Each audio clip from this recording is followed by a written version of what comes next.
The ballroom fell silent the moment she asked him that question. "Are you married?"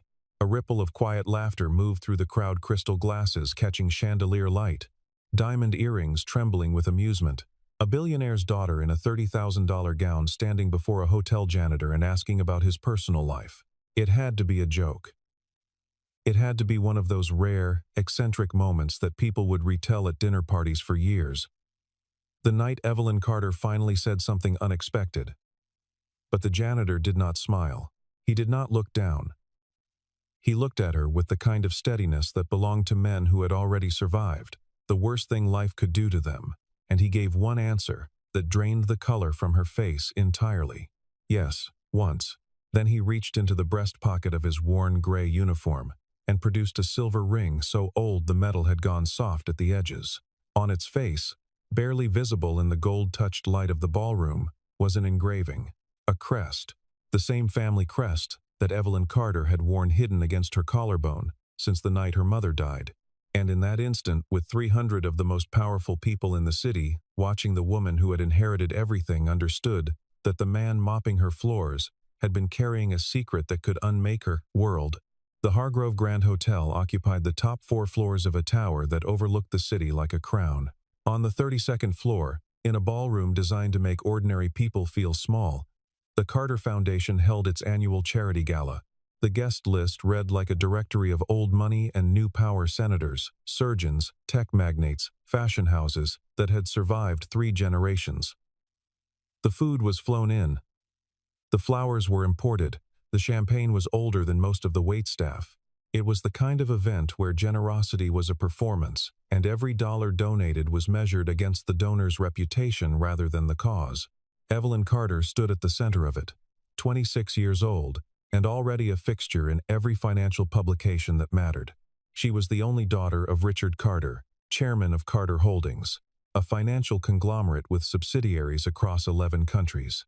She had her mother's cheekbones and her father's composure, or at least that was what people said. The truth was more complicated. Evelyn had cultivated her composure the way other women cultivate beauty, deliberately and with some private cost, because composure was the only armor she had found that worked. She was not unkind. She was simply armored. She had a way of looking at a room that made it clear she was cataloging rather than enjoying it. And the men who had tried to impress her over the years had found the experience quietly humiliating, not because she was cruel, because she was simply unimpressed. She moved through the gala with her usual efficiency, shaking hands with the right people, deflecting questions about the foundation's next quarter with answers precise enough to satisfy without revealing anything. Her dress was midnight blue, structured at the shoulders, and she wore nothing at her neck except a thin silver chain that disappeared beneath the fabric, the chain that held the crest. Nobody at the gala had ever seen what was attached to it. She had never shown anyone. It was nearly 10 o'clock when she first noticed the man near the staircase. He was cleaning something from the marble floor wine, by the look of it, a dark spill that spread near the base of the grand staircase where the crowd thinned. He worked with quiet precision, no wasted motion, the kind of efficiency that came not from hurry but from practice. He wore the hotel's gray maintenance uniform. His dark hair had a trace of silver at the temples. He was 35 at most, but his hands looked like they had worked for decades. What caught Evelyn's attention was not any of that. What caught her attention was the way he held himself. He did not hunch. He did not make himself small. In a room full of people whose entire social architecture depended on hierarchy, who deferred to whom, who waited for whom to speak first, this man moved as though none of that architecture applied to him, not with arrogance, with something quieter, distance. A man nearby, Marcus Aldridge, old real estate money with a face like a clenched fist, noticed the wine on his shoe and turned toward the janitor with the particular expression of a man who has never considered that the person cleaning up after him might have feelings. He said something low and cutting. Evelyn did not hear the exact words, but she read the posture clearly. A man being spoken to as though he were furniture. The janitor looked up. He listened to the entire thing. Then he said something brief and utterly measured. Wiped the remaining wine from the floor, gathered his materials, and stepped back without apology and without resentment. Marcus Aldridge looked briefly confused, as though the script had deviated from what he expected, and then turned back to his conversation. Evelyn had watched the whole exchange from 12 feet away. She could not explain what happened in her afterward. It was not sympathy. She had given money to causes that dwarfed personal sympathy. It was not attraction, not yet. It was curiosity of a very specific kind, the kind she felt when something refused to fit the category she had assigned it. She crossed the room. She did not know why. She told herself afterward that she had been walking toward the far window and simply passed close enough to speak. But that was not true, and she knew it. She stopped 2 feet from him. He was preparing to move to another section of the floor. He looked at her without surprise, which itself surprised her. She said the first thing that came into her mind, "Are you married?" The laughter from nearby guests was soft but unmistakable. The assumption was obvious. Evelyn Carter, famous for her indifference to men, was teasing the help. It was eccentric enough to be amusing. A few people looked over. Several looked away. Nobody expected anything to come of it. The janitor said nothing for a moment. Not the pause of someone searching for an answer, but the pause of someone who had learned to be careful with certain words. "Yes," he said at last. Once, the laughter stopped. Something in his voice, not volume, not sharpness, just weight killed it cleanly. Evelyn did not look away. "Once," she repeated. She passed. He said it the way people say things they have said so many times they no longer need to feel it to say it correctly. The information was delivered, but the grief behind it was sealed somewhere he no longer opened in front of strangers. Evelyn had interviewed executives who were masters of that same discipline, but she had never heard it in a voice that sounded like his, quiet and unperforming, and completely uninterested in her reaction. She was about to offer the standard words, the ones that closed conversations like this, when he reached into the pocket of his uniform. He produced a ring. Old silver, simple band, no gemstone. He held it briefly in his palm, not showing it to her exactly. More the way a man handles something he touches often. Without theater, and then he was going to put it back when she saw the engraving. She stepped forward without deciding to. The crest was small, worked into the metal with a precision that spoke of an older craft. An eagle's wing over a divided shield. Beneath it, 3 letters barely visible to the eye. Her hand went to her collarbone, the chain under her dress, the pendant she had never taken off since the night her mother was buried. "Where did you get that ring?" Her voice came out flatter than she intended. He looked at her face, really looked, not the polite glance of a service worker, and something shifted in his expression. Not guilt, not surprise, something that looked almost like recognition. "The last thing my wife left me." He put the ring back in his pocket and picked up his cleaning supplies. Evelyn stood perfectly still. Around her the gala continued, the music, the laughter, the clink of glasses, but it had receded to somewhere very far away, as though she were standing inside a glass and the world was outside it. Her mother had owned a ring exactly like that. A Carter family heirloom, given to her on her wedding day, part of a set. When her mother died, Evelyn had inherited the pendant, but the ring had never been found. She had always assumed it was lost. She had stopped thinking about it somewhere in the years of grief that followed. She caught his arm before he could walk away. It was the most impulsive thing she had done in years. "What was your wife's name?" He looked at her hand on his arm, and then at her face. He was quiet for 3 full seconds. "Elizabeth," he said. And her name, her real name, the one she had abandoned at 12 in favor of Evelyn because Elizabeth felt like too much weight collapsed the distance between them like a door blown off its frame. Nobody at the gala called her Elizabeth. Nobody living even knew it. It was the name her mother had given her. The name on her birth certificate, buried in documents she had not looked at in over a decade. The janitor picked up his bucket and walked toward the service corridor without looking back. Evelyn stood in the middle of the ballroom with 300 people moving around her and felt, for the first time in years, completely alone and completely awake at the same time. She started looking into him the next morning. His name was Daniel Reed. She found that much in the hotel's employment records, through a contact she had placed a quiet call to before breakfast. Daniel Reed, maintenance staff, employed at the Hargrove Grand for 8 years. No written complaints. No incidents. One notation in his file from 4 years ago, a brief line from a senior manager that read, Mr. Reed declined the guest gratuity. Referred the matter to HR per policy. That was the entire trail. She made one more call that evening, to the licensing bureau. Daniel Reed held a valid sanitation worker's certification. Renewed annually, without exception. The certification had been applied for 9 years ago, the week before he was hired at the Hargrove Grand. Before that date, no certification existed in any related category. A man who had apparently materialized fully formed with identification, with documentation, with the correct paperwork filed in the correct offices, and then quietly begun a life that looked, from the outside, like someone who had simply run out of options. She ran a deeper search, and the deeper she went, the stranger it became. Daniel Reed had no family on record. No siblings. No parents listed. No address outside of a postal box that had been opened 8 years ago and never updated. No property ownership. No vehicle registration. No credit profile older than a decade. Before 8 years ago, the name Daniel Reed produced nothing useful, a few entries that could belong to anyone, nothing that connected to this man's age or face or fingerprints. The man, as far as official records were concerned, had simply appeared one day and begun mopping floors. She dug further.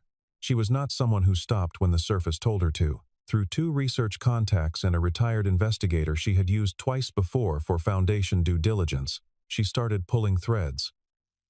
And the threads led somewhere she had not expected.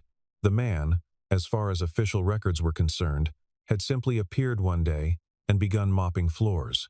She dug further. She was not someone who stopped when the surface told her to. Through 2 research contacts and a retired investigator she had used twice before for foundation due diligence, she started pulling threads. And the threads led somewhere she had not expected. One thread connected a financial publication from 11 years ago to a profile of a young analyst who had co-founded a boutique investment fund at the age of 24. The fund had outperformed its sector for 3 consecutive years. The analyst's name in the article was different, Daniel Rowe, but the photograph attached to the archived profile, grainy with age and low resolution, showed a face she had been watching clean floors in a hotel for 4 years. She printed the photograph and placed it beside the hotel's personnel file and looked at both of them for a long time. The fund's other co-founder, when her investigator located him, was reluctant to speak. But he confirmed the basic facts. Daniel Rowe had been the intellectual engine of the partnership, brilliant in a way that was slightly uncomfortable, the kind of brilliant that saw 10 moves ahead and was patient enough to wait for them. He had walked away from the fund 11 years ago without explanation, liquidated his stake at a significant loss in terms of timing, and disappeared from the industry entirely. The co-founder said he had received one letter after that, postmarked from a city 2 states away, saying simply, "Something happened. I can't explain it now. I hope you understand." He had not understood, but he had kept the letter. The hotel's former head of housekeeping, a woman named Patricia Owens, who had retired to a suburb 2 hours north, remembered Daniel Reed clearly. She told Evelyn's investigator that Daniel had intervened once, 2 years after he started, when a guest had a cardiac event in the lobby. He had identified the symptoms before anyone else, administered CPR with specific and practiced technique, directed staff to call for medical support, using terminology that Patricia described as unusually precise, and kept the man alive until paramedics arrived. The guest, a wealthy man whose name Patricia remembered, but Evelyn's investigator confirmed was a former colleague of Evelyn's father, had sent a substantial bonus to the hotel's management, requesting it be given to Daniel. Daniel had returned the money through the hotel's front desk, with a handwritten note that Patricia had kept a copy of. It read, "I was glad to help. Please direct the funds to the hospital's cardiac care unit." The handwriting was educated. The instinct was professional. The gesture was one of someone who had no interest in money. A former maintenance colleague who still worked at the hotel, agreed to meet Evelyn's investigator for coffee. He said Daniel was private, but not unfriendly. He said Daniel read during his breaks dense nonfiction, mostly financial theory and legal history. He said Daniel once solved a calculation error in the hotel's facilities budget that the accounting department had missed for 3 months. He said it casually, like he was describing a party trick, but Evelyn's investigator noted it in the report, and Evelyn read it 3 times. She sat in her office on the 24th floor of Carter Tower and looked at the file and understood that she was not looking at a man who had fallen through the cracks of society. She was looking at a man who had deliberately stepped outside it. The question was why. She found out about the cemetery visit by accident. She had arranged through the same investigator to have Daniel's movements noted for 3 days, not intrusively, just a record of his general pattern. She told herself it was due diligence. She told herself she needed to understand if this person posed any kind of risk to her family before she pursued the matter of the ring further. On the second day, a Thursday, Daniel left work at 3 in the afternoon and took a bus to the eastern side of the city. The bus stopped 4 blocks from Elmwood Memorial Cemetery. He walked the remaining distance. He stayed for 2 hours and 17 minutes. The section of the cemetery he visited contained, among others, the grave of Margaret Evelyn, Carter Evelyn's mother, who had died 14 years ago, of what the official record described as a cardiac episode while traveling alone on a private road. Evelyn read that line in the investigator's report and had to set the file down and walk to her window and stand there for a long time looking at the city. She sat with that knowledge for 2 days. She canceled 3 meetings. She told Claire she was reviewing legal documents, which was not untrue. She sat in her apartment in the evenings and looked at old photographs of her mother, the ones kept in an album her father had never touched, left to her outright in the estate along with the pendant chain. Margaret Carter at 22, newly married, standing in a garden with the careful composure of a woman who has just agreed to something large. Margaret Carter at 25, holding a newborn Evelyn, with an expression that even in a photograph was unmistakably particular, not the generic wonder of new motherhood, but something more complicated, something that looked at the infant in her arms and was deciding something about what kind of woman this child deserved to have as her mother. Margaret Carter at 28, at what appeared to be a formal event, laughing at something outside the frame. She had always loved that photograph. She had always thought the laughter was simply happiness. She was now reconsidering what had been outside the frame. She went to the cemetery herself the following Thursday. She arrived early and positioned herself behind a line of older trees on the western edge of the grounds, near a maintenance shed that gave her a clear view of her mother's section while remaining out of easy sight. She did not fully understand why she was hiding. Something in her said that if Daniel saw her, he would stop, and she needed to see what he did when no one was watching. He came at 3:40. He walked the path directly, without consulting the cemetery signage, which meant he had been here enough times to know the way without thinking. He sat on the stone bench near her mother's grave, a bench that had been placed there by the foundation, she realized, though she had not visited often enough to have sat on it herself. He did not bring flowers. He sat with his hands loose in his lap and his head slightly bowed, and he stayed that way for a very long time. Evelyn moved closer, keeping the trees between them. After a while he began to speak. She could not hear everything, but she heard enough.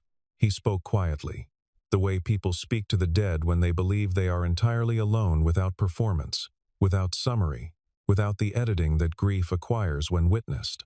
He mentioned a garden. He mentioned a blue coat. He mentioned a promise he had not been able to keep. And then she heard him say, in a voice that had gone rough in a way his voice in the ballroom had not, "I know it wasn't an accident. I always knew." Evelyn pressed her back against the tree trunk. Her heart was doing something irregular against her ribs. He was quiet for a while after that. Then he stood, straightened his jacket, placed his hand briefly on the stone, and began to walk back the way he had come. Evelyn did not follow him. She sat on the grass behind the trees in her $500 coat and thought about her mother's death in a way she had not allowed herself to think about it in years. Margaret Carter had died on a private road at 11 at night, alone, 40 miles from the nearest hospital. The coroner had ruled cardiac arrest. Her father had accepted the finding quietly, The family had grieved and moved on. Evelyn had been 12. She had been told what she was told and had grown up in the specific loneliness of a child who suspects the adults around her are not being entirely honest, but has no language yet for the suspicion. She was 26 now. She had language for quite a lot of things. She called her father that evening. She said she wanted to have dinner, just the two of them, which was unusual enough that his assistant flagged it as significant. Her father agreed. They ate at his private club, the kind of place with leather walls and menus without prices, and she watched him across the table, this man she had studied her entire life, and she tried to see him as something other than her father. She found she could not quite manage it. Not yet. She did not mention Daniel. She waited. 3 days later, it became clear she did not need to. Her father called her at 7 in the morning before his assistant was in, before his coffee was made, which was not a time Richard Carter called anyone. His voice was even, but she heard something underneath it that she had never heard there before, something that recognized being outpaced. "I understand you've been asking questions about one of the hotel's maintenance staff." She said nothing. "Evelyn, this is not a person you should be spending time thinking about." "I haven't spent any time," she said. "A few inquiries." "Drop them." The flatness in his voice was absolute. She had heard him use that voice in boardrooms. She had never heard him use it with her. Something about that, about the fact that he thought it necessary, told her she had already found something important without knowing what it was. She said she understood. She hung up the phone. Then she called her investigator and asked him to expand the search. She said she understood. She hung up the phone. Then she called her investigator and asked him to expand the search. She had never, in 26 years, heard her father use that voice with her. He had used it with executives who had failed him. He had used it in depositions she had sat in on during her early years at the company. Watching him work from the back of the room, it was the voice of a man who had decided the conversation was already over. The fact that he had aimed it at her, his only daughter, the person he had spent decades grooming for exactly the role she now held, meant he had felt threatened enough to forget that she was the wrong person to threaten. In a boardroom, that voice closed doors. With her, it had opened one. She spent 3 hours that evening, reading every document in the Carter Foundation archive related to her mother's death that she had access to. The foundation had absorbed certain estate records over the years, a quiet administrative consolidation that Evelyn had never examined closely. The medical examiner's report. The insurance settlement documentation. The brief internal memo that summarized the board's decision not to pursue a secondary review of the finding. The memo was signed by 3 board members. One of them had retired. One had died. One still came to the office every Tuesday and reported to Evelyn directly. She looked at his name for a long time. Then she put the file away and went to bed. She lay in the dark and thought about what it meant to have grown up inside a structure and never seen its bones. The following Monday morning, Daniel Reed did not show up for his shift at the Hargrove Grand Hotel. She was notified by the contact she had placed within the hotel's HR department, a junior administrator who owed her a quiet favor and had agreed to flag anything unusual. The message arrived at 8:45. Mr. Reed did not report for work this morning. He did not call in. HR has attempted to reach him at the contact number on file. No answer. His personnel file has also been flagged, as restricted access was revoked by senior management late Friday afternoon. She called the investigator. The postal box Daniel had used as his address for 8 years was empty. The cleaning company's login he had used on the hotel's internal system showed the account had been deactivated Friday at 5:17. The camera footage from the hotel's service corridors, the cameras that would have shown Daniel coming and going on his last shift, had been flagged as corrupted in a maintenance report filed Saturday morning. People with power do not make people disappear. They remove the documentation until the person might as well not have existed. Evelyn stood in her apartment with her phone in her hand and understood that she had underestimated what she had walked into. She had grown up inside power. She knew how it operated. She knew the specific vocabulary of men who moved things quietly, the language of redirected funding, and revised records and witnesses who discovered they had misremembered. She had watched her father conduct business for 20 years and had assumed she understood the full machinery of it. She was beginning to understand. She did not. She went to the building management company that handled the rental properties near the hotel district, the kind of addresses a maintenance worker on a hotel salary might reasonably occupy, and she made inquiries in person with her name and her title, which was not subtle but was effective. She found a listing. A studio apartment. Monthly cash payments for 9 years. Under the name D. Reed. The management company had been instructed on Friday afternoon to terminate the lease effective immediately, citing breach of terms. When Evelyn asked what breach, the property manager looked uncomfortable and said he had received the instruction from the building's primary investor, who held a majority stake in the property company. The primary investor was a holding entity. The holding entity, when Evelyn traced it through 3 layers of registration documents that she obtained through a contact at the county recorder's office, traced back to a subsidiary of Carter Holdings. She sat in her car in the parking structure, adjacent to the property management office, and looked at that document for a long time. Then she drove to the address. The superintendent let her into the apartment on the grounds that she represented an interested party in the property dispute. A stretch of the truth that she delivered with the kind of composure her father had inadvertently taught her. The apartment was bare. Whoever had come to clear it had been quick. But they had not been thorough. Behind the false back panel of the single wardrobe, the kind of concealed storage that older apartments sometimes contained, known to longtime tenants and easy to miss during a hurried sweep, she found a cardboard box. Inside the box, photographs, letters, a manila folder containing copied documents, financial statements, transaction records, internal memos, and at the bottom, beneath everything else, a photograph that stopped her hands entirely. The photograph showed a formal event, a corporate dinner of some kind, judging by the setting. The men in the image were in suits. One of them was her father, 20 years younger, in a posture she recognized.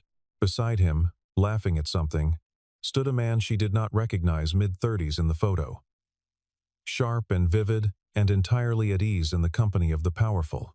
And beside that man, half turned toward the camera, stood a woman whose face Evelyn had last seen on a gravestone, her mother, alive and smiling, standing very close to the man who was not her father, and the man had his hand very lightly at her elbow, in the way of someone who has touched someone many times and no longer notices the intimacy of it. She turned the photograph over. On the back, in handwriting she did not recognize D and M. Hargrove, Grand. The year her mother would have been 28. Evelyn sat down on the floor of the empty apartment, with the photograph in her hands. She was 26 years old, and she had just understood that her mother had loved someone before the life she had been born into, and she understood, in the same instant, what that meant about Daniel Reed. She went through the letters next. They were written in her mother's hand. She knew the handwriting from birthday cards she had kept in a box under her bed, from a journal she had found, and never opened out of some private respect for the dead. The letters were not dated, but they described things that placed them in the years before her own birth. They were not love letters exactly, or not only. They were the letters of someone thinking out loud to the only person she trusted. They described a life that felt like a performance. They described a man referred to only as D, who made her feel like herself. They described a decision she was about to make. A plan to leave. The last letter was different. It was shorter.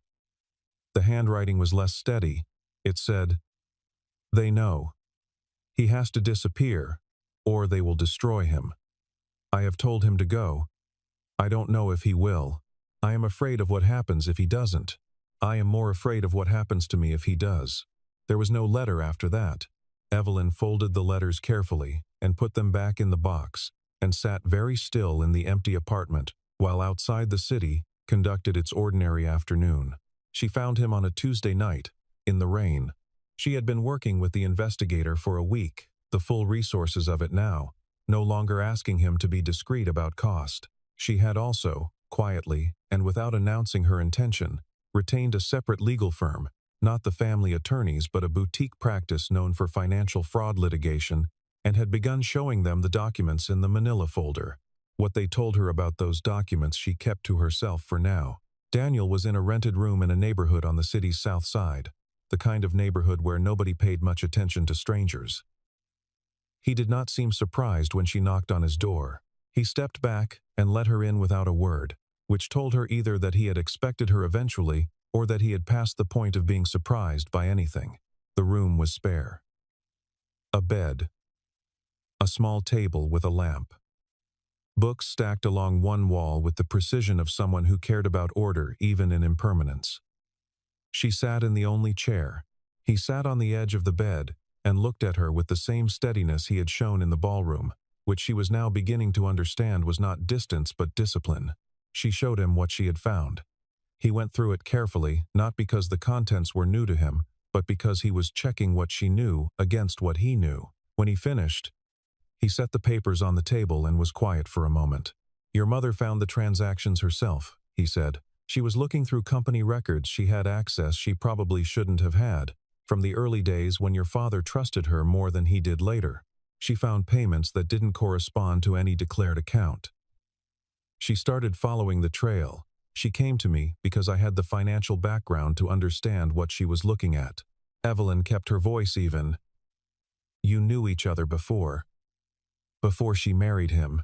Yes. You loved her." He did not look away. "Yes. And she was going to leave with you.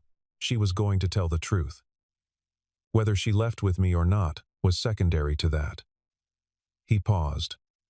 "She was a very principled woman. More principled than anyone I've ever known.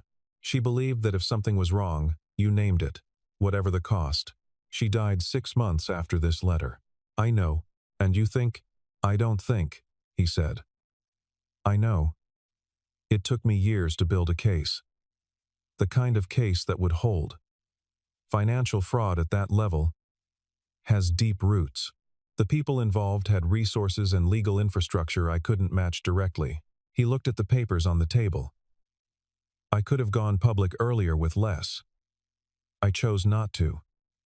I wanted something that would not be dismissible. So you became a janitor. I became invisible.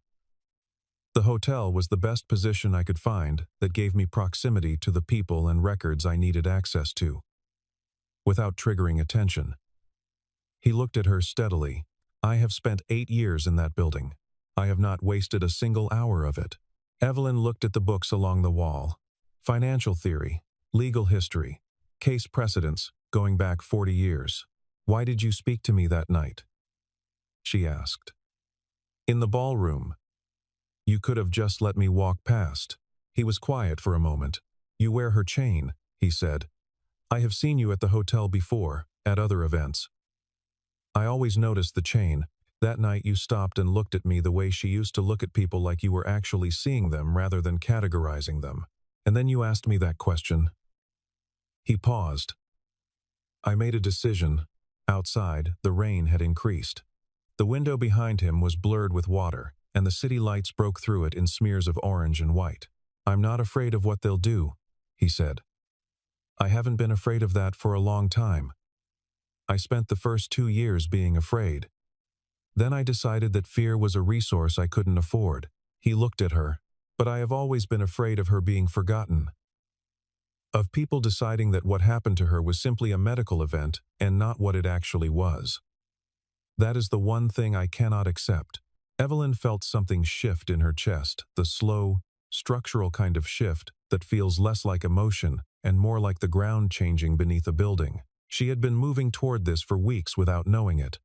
Standing in a ballroom, finding a box behind a wall, reading her mother's handwriting in a stranger's apartment, and now here, in a rented room in the rain, sitting across from a 35-year-old man who had given 8 years of his life to a woman who was already gone, not for revenge, not for money, not for any of the reasons that people usually give their years to things, but because he had made a promise, and he was constitutionally incapable of not keeping it. She understood something about love in that moment that she had not known before. Not the love that was convenient, the love that was performed at galas and photographed well. The other kind, the kind that cost you everything, and kept asking for more, and you paid because not paying was unthinkable. She reached across the small table and placed her hand over his. He looked at their hands. He did not move his. She reached across the small table and placed her hand over his. He looked at their hands. He did not move his. She stayed for an hour. He told her the rest of it, the mechanics of the fraud, the names involved, the specific transactions and the accounts they had flowed through, and the regulatory gaps that had made them difficult to trace without the internal documentation her mother had copied before she died. He told her about the years immediately after her mother's death, when he had gone to 2 government agencies with what he had and been quietly redirected, the cases reviewed and closed. He told her how he had understood then that the reach of the people involved extended into oversight structures he had naively assumed were independent. He had gone back to the beginning. He had spent 2 years building financial expertise, sufficient to construct a case that did not depend on any single authority's goodwill. He had spent 6 more years collecting what he needed. He told her these things in the same measured voice he had used in the ballroom, and she listened with the same quality of attention she brought to legal documents, not just hearing the surface but mapping the structure underneath. And as he talked, she built a picture of 9 years of solitary patience that was unlike anything she had encountered in her world, where endurance was usually a story told after the outcome and not lived daily in silence in gray uniforms and service corridors. "Tell me what you need," she said. She called a press conference for the following Thursday. She did it through Carter Foundation channels, which meant the media assumed it was a financial announcement, quarterly results, a new initiative, something routine. The room was full by 8 in the morning.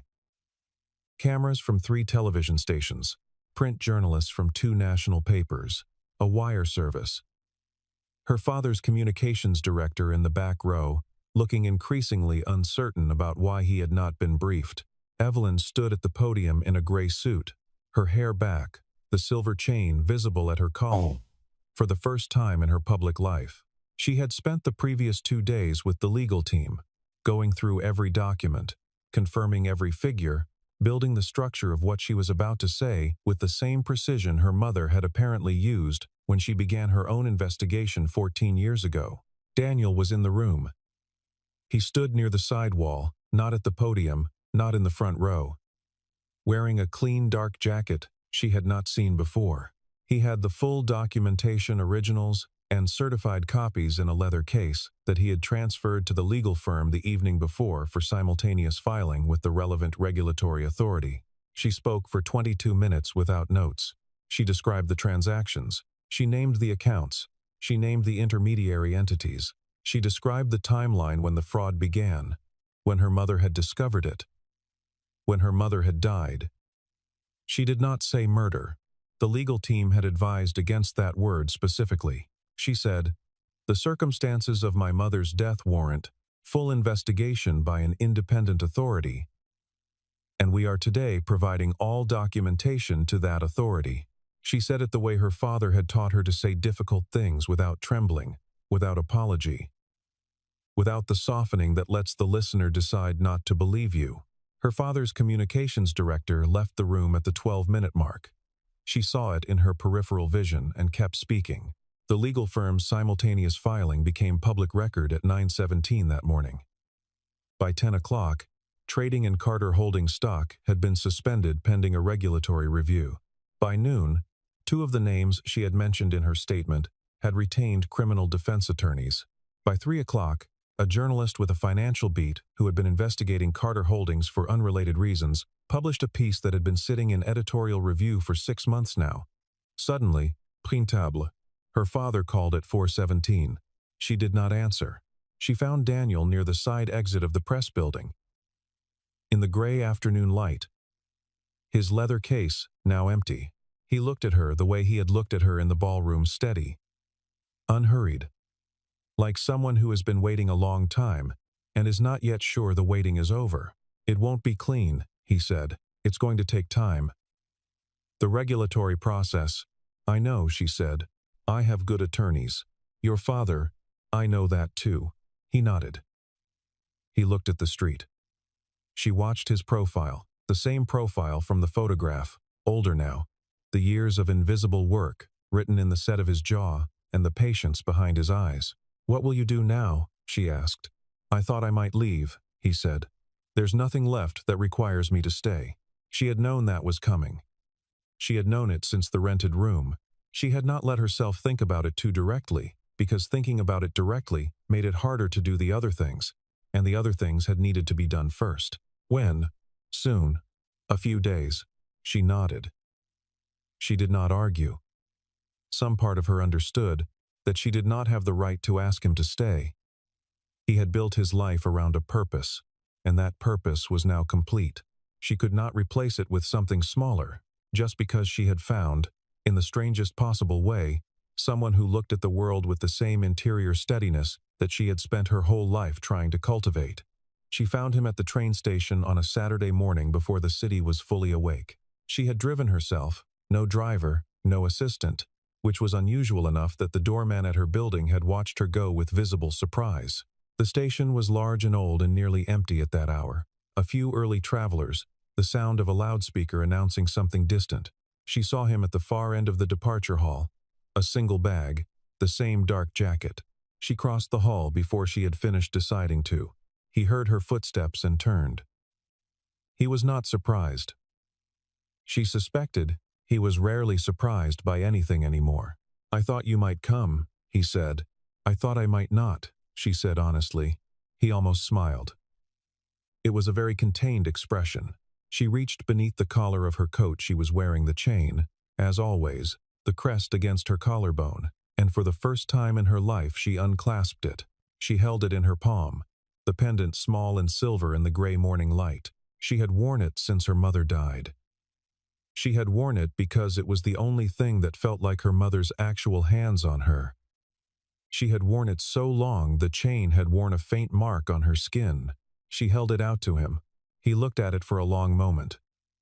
Then he reached into the breast pocket of his jacket and produced the ring. Old silver, simple band, the crest engraved on its face. He placed it in her palm beside the pendant. They stood there in the departure hall with the two halves of a story in the space between them. "She never forgot you," Evelyn said. "The letters she never stopped." She paused. She was going to tell him. She was going to leave. She just ran out of time. He closed her fingers gently around the pendant and the ring both. His hands were warm and still. "I know," he said. "I've known for a long time. I just needed someone else to know it too." He picked up his bag. He looked at her one final time, and it was a look that she understood, held more in it than she had words for yet, and perhaps would for a long while. And that was all right. She had learned, in the weeks since a ballroom went quiet around one question, that some things did not need to be named to be real. He walked through the departure gate. She stood in the empty hall and watched the gate until the light changed. In the months that followed, the regulatory investigation moved with the careful, grinding momentum of institutional machinery, doing something it had been built to do. 3 executives at Carter Holdings were formally charged. 2 resigned and cooperated. Her father retained the best attorneys in the country and contested everything, which was his right, and the process would take years, which was the reality. Evelyn moved into the chairman's role by vote of the remaining board, a vote that was not unanimous but was sufficient. She hired a new internal audit structure. She retained the legal team on a permanent basis. She made the first transparency report in the company's 90-year history available on the foundation's public site. Her office on the 32nd floor had a view of the city that she had never bothered to look at before. She looked at it now. She had hung nothing on the walls except one item, positioned behind her desk where it would be visible to her every day, and invisible to most visitors, a gray maintenance worker's mop, old and worn, the kind of object that the cleaning staff of hotels across the city handled without anyone taking much notice. She had retrieved it from the supply closet at the Hargrove Grand, which had returned her call with some confusion, and she had brought it home and hung it herself. Her assistant, a young woman named Claire, who had excellent instincts and had asked precisely one question about the mop and then never raised it again, understood that it was not decoration. She did not ask Evelyn to explain it. Some things were not for explaining. On the corner of Evelyn's desk, beside the quarterly reports and the legal briefs and the correspondence she had not yet answered, sat 2 objects. a silver pendant, and a silver ring. She had placed them there on her first day in the chairman's office, and she had not moved them since. She did not know where Daniel Reed was. She had not tried to find out, which was a form of respect that cost her something she was still learning to measure. She knew he was somewhere, alive, carrying 8 years of patience, finally discharged into the world. She knew that wherever he was not pretending to be anything other than what he was. She suspected he had found some version of peace that was available only to people who have paid for it in full. She looked at the city through the floor-to-ceiling glass of the 32nd floor, and she thought about what it meant to be clean in a world that rewarded polish. She thought about a man who had passed through a ballroom full of the most powerful people in the city, without wanting a single thing from any of them, who had spent 8 years invisible in plain sight, who had held a silver ring in a worn uniform pocket and kept his word to someone who could no longer hear him keeping it. There was a line she had written in a notebook, late one night in the weeks between the press conference and the first regulatory hearing, when she was trying to make sense of what she had witnessed and could not quite find the form for it. She had written, "The man the whole world saw, as nothing turned out to be the only one with nothing to hide." She had not shown it to anyone. Some things you keep. The man who had been dismissed as a janitor, the man who had mopped the same floors as the men who destroyed the woman he loved, who had eaten his lunch in service corridors, while the people responsible for that destruction attended galas and awarded each other honors, turned out to have been the cleanest person in every room he had ever entered. And in the end, it was his kind of clean that mattered.